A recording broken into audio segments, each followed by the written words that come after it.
This guy unalived his entire family, and the reason will shock you. Chris Watts looked like the perfect husband, smiling family photos, 2 adorable daughters, a beautiful wife, Shannon, who was pregnant with their 3rd child. But behind those Instagram posts was a darkness no one saw coming. On August 13th, 2018, Shannon and her daughters, Bella, who was 4 years old, and Celeste, who was 3 years old, disappeared without a trace.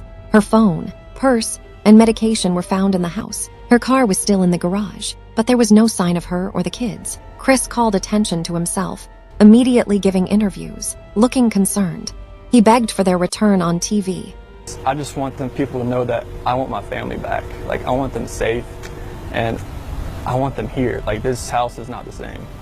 But it was all a lie. Chris had murdered them, all 3 in cold blood.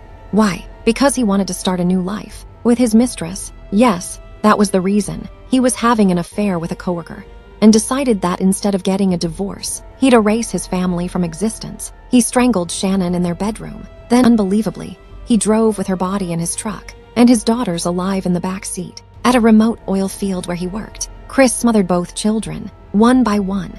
He buried Shannon in a shallow grave and stuffed his daughters into oil tanks. He thought he could get away with it, but police noticed inconsistencies. A neighbor's surveillance camera caught him loading his truck early that morning. He failed a lie detector test, and soon, under pressure, he confessed. Not only was his story horrifying, he was chillingly casual, as if killing his family was just a step in his clean slate plan. Chris Watts pleaded guilty to 5 counts of murder, including the death of his unborn son, and is now serving life in prison without parole. He'll never leave prison.